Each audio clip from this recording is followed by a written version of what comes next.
هلا لكم شغله، انا يعني فات الاوان، مو بدكم رايي، فات الاوان انه نحن نوقف الشيء اللي صار. اكلناها يعني، طلع من احف راسنا.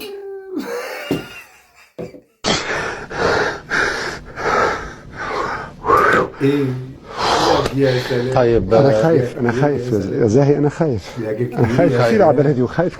على فكرة أنا فرحت بحزنكم أكثر من فرحي على رفع العلم. نعم، لك مو بس هذا يلي كلهم عم يبكوا، كلهم قسودة مسودة قعقور قيقي ميقي فيقي، كلهم آخر أمل عندهم إنه عدم اعتراف أمريكا بسوريا، عدم اعترافها بالدولة السورية. نعم ناموا فوقوا لقوا لعمى أمريكا رفع العلم، فتح السفارة، يا سلام عم تدعي أحمد الشرع، العمى يوم يومين رح تلاقيه عم يلقي كلمة بأمريكا.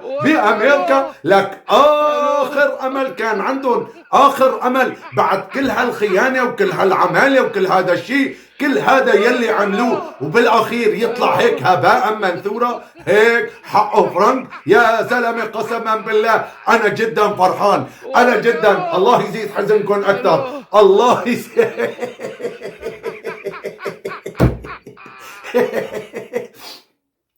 كنا نقول قبل انه نباحكم يطربنا، اما الان حزنكم يسعدنا. نعم انا كثير سعيد بحزنكم، لك الله يزيد حزنكم اكثر، لك ما بحق غير الحق، لك نحن الاقوياء ونحن الابطال ونحن اهل الحق، نحن اهل الحق. اليوم هي دولة مو مثل حكايتكم شرازم اما عصعاليك ما بتسووا نقلة.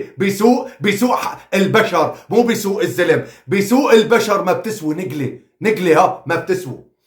ثكلتكم أمهاتكم وعاشت الجمهورية العربية السورية حرة أبية رغما عن أنوفكم. حياكم الله يا أيها الأحرار، تحياتي.